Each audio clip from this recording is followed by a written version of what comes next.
Well, now, when you're driving a van from the last century, you never know what could happen. We had some breakdowns. Here we had a brake failure. This was something else. Driving along, I just pulled off onto a rest stop and I had absolutely no brakes whatsoever. I put it in neutral and hammered on the brakes as fast and as hard as I could, and we got stopped.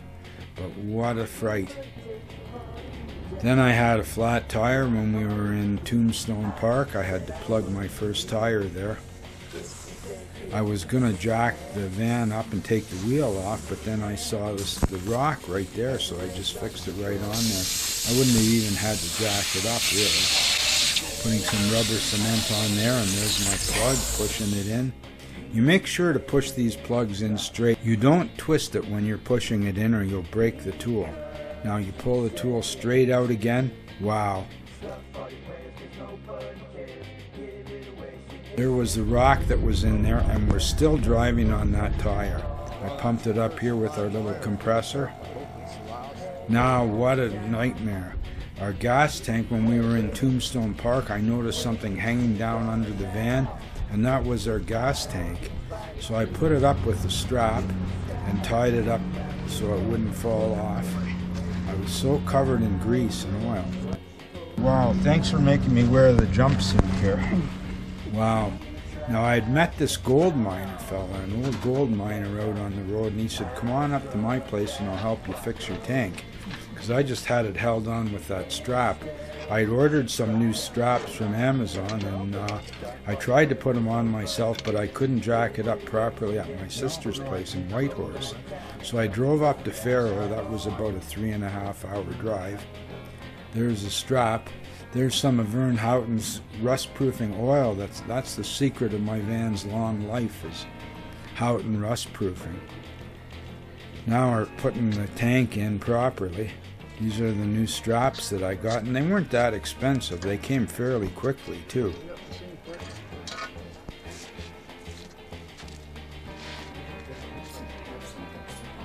Yeah, it was just wonderful to have an experienced worker to help me do this. And we used his jack lifts, or ramps, I suppose, put the van up on ramps, and then fiddled around, and we got the thing right in there. There's a rubber piece that goes over the strap to keep things good. Just got the tank jacked up. There I got a little bit of anti-seize on my arm. Wait a minute. As soon as Ted started with the anti-seize, I said, we're going to look like Knights of the Round Table in a minute here. Wow. Had to just get it propped in properly. The next thing that happened was the steering linkage. Some people call it a rag link or the universal on the steering.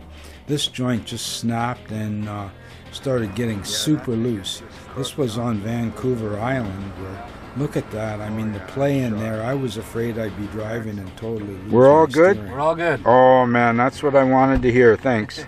Next thing, wow. We need a new rear axle. I thought I had a leaking back brake. It turned out to be the rear axle.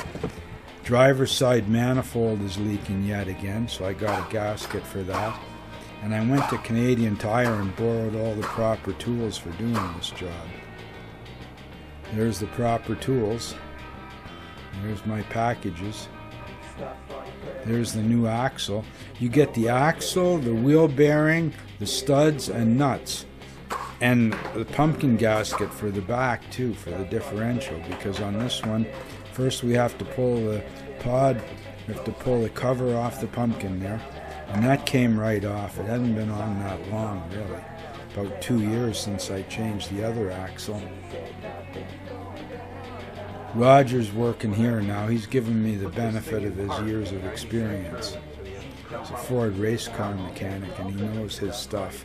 Now I'm putting it in neutral here. Roger can actually pull himself right up into the van without using a ladder. I was surprised. I sure couldn't do it. Now I'm going to clean things up a little bit here. Everything looks remarkably good, really. Now we've got the axle out, pulling the bearing out now. I got this axle puller, a bearing puller from Canadian Tire, because I tried using an old one the last time and it just took me forever to get it out. Well, I couldn't. I had to go get the ones from Canadian Tire. So now we're screwing this in. Canadian Tire lends you the tools. You pay for them when you take them out. It was like $300 and some for the tools that I borrowed, but when you bring them back, you get your money back. Now we're tightening the slide hammer onto the fitting that goes through the bearing. And we just give that a couple good whacks. Wham, wham. Roger knows his stuff, man. He doesn't have patience to let me do stuff sometimes. He just does it. And look at there. There's the old bearing. And it's worn right out. Getting the magnetic stick to pull out the pieces.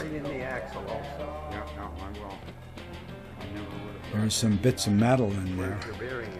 You don't want that running around in your gears.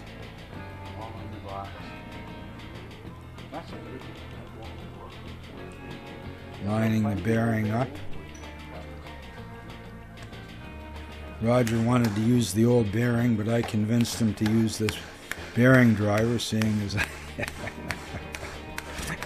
he's very patient with me, mostly. Now he's driving in the studs, the wheel studs, into the new axle. Just look at it, right?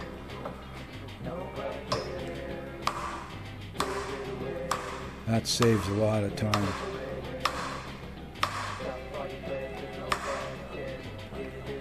Now the seal goes in.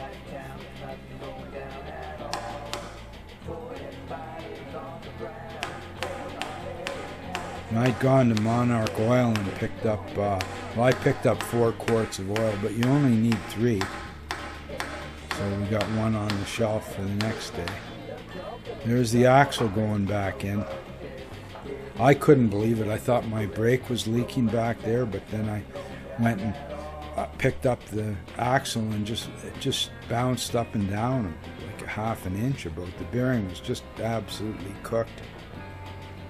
And I don't know what caused that, but the other side was the same as this one, US gear, where I got this from Rock Auto. US gear parts. Now then, the way this works is there's a horseshoe clip in the center that holds the axle in place. Oh, look at that, eh? Just fabulous.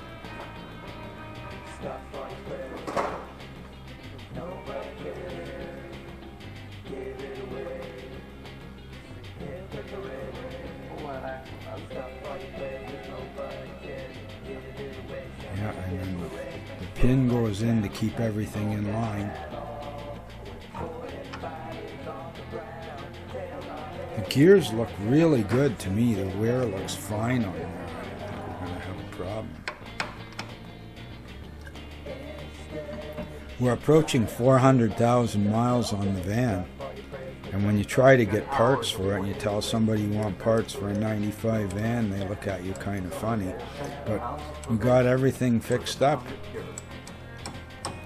And after I changed the exhaust manifold, there was a problem with the dipstick, and Roger just made a new one.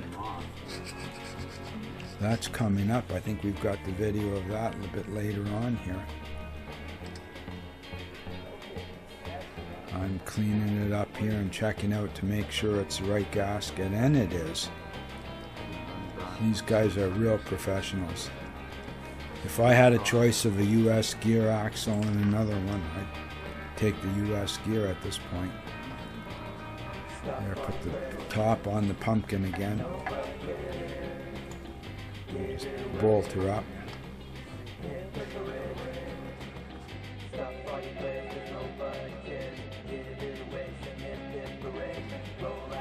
Oh yeah, and the other thing I fixed was the throttle position sensor. I don't have video of that at all because I was doing that myself and it got a bit out of hand. But you have to take the throttle body right off of the van because the throttle position sensor is underneath on the Fords. So that took me half a day to do that. I had to pull the 2 cooling lines off the throttle body, and then there's only 4 bolts that hold it on, and then take off the old throttle position sensor and put the new one on and tighten it up. Roger's really going to work here now, tightening up the brakes and everything for me. This made a big difference in driving in the van. It really did.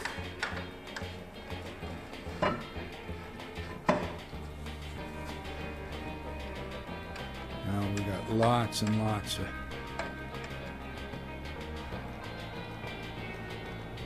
lots of brakes left too there. Tires, well, I'm going to need tires in the spring, I guess. If the snow flies, I might put something on there. This is an interesting thing. It's a spring-loaded, it helps to torque the wheels without using the torque wrench. Works pretty good. And we tightened up the one front wheel bearing.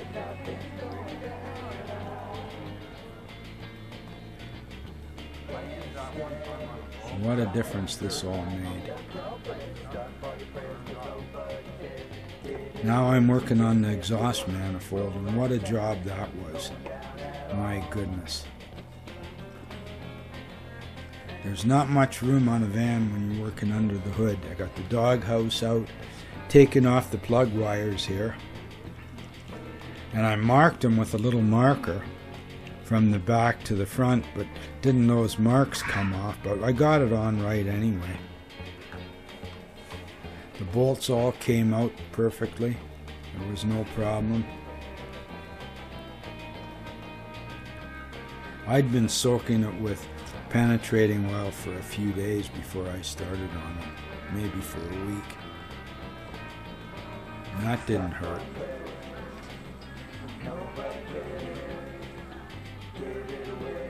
You can see all that rust-proofing oil all over everything. That's why there's still a good frame in this van. And that's the main thing, is having the frame and having the body still on. I replaced those radius bushings quite a while ago. They're still good. There I got the bolt out.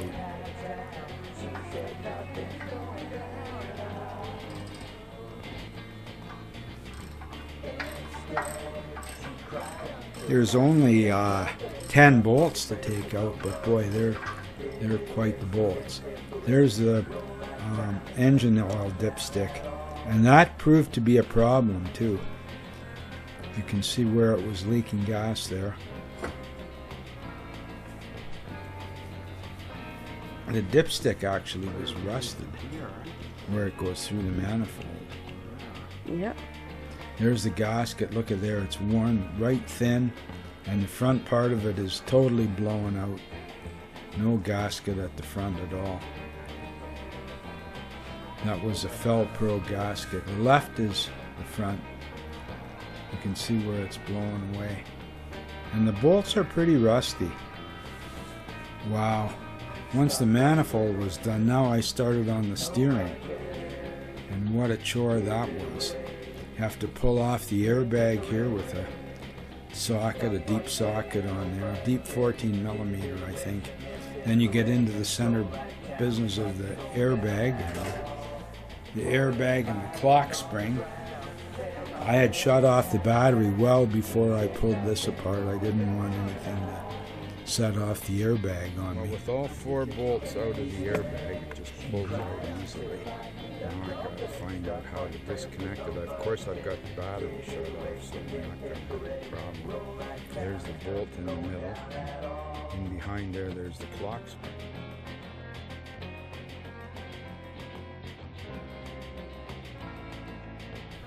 Got to be careful to keep track of all the connectors. Yeah, there's the steering wheel upside down. There's the clock spring. I used the steering wheel puller on these 2 bolt holes here. They were finer and smaller than the ones that came with the puller, but we found the right ones and pulled the wheel. So now we're into the clock spring. It's When you think how old all these things are, they're just in great shape. I mean, that multifunction switch on the left there. Now I've got that out of the way and I can get at the bearing. That's what shuts off your turn signal there.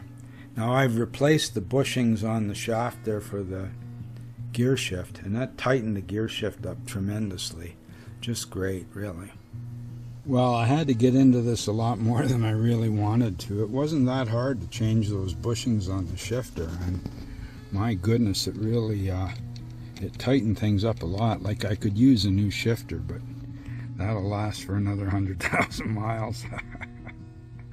Now I got to get a little tool to take that snap ring out and see what I can do. I got the snap ring off, but boy, this spring is going to come out in pieces. It's all broken to bits in there. Little pieces of homemade wire right inside there too. You see the shininess inside where it's been wearing. Well, I finally managed to pry the remainder of that bearing out of there. It wasn't easy. Look what's left of it.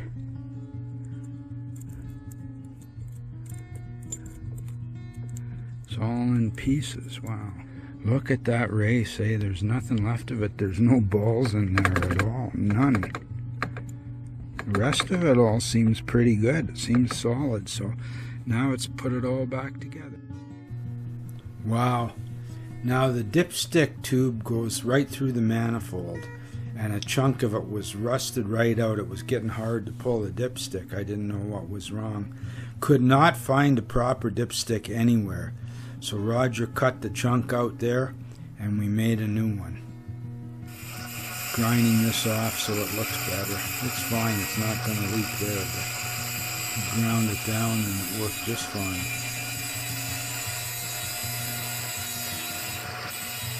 Thanks for visiting Bella's Vistas. Please like, subscribe, come on back again real soon.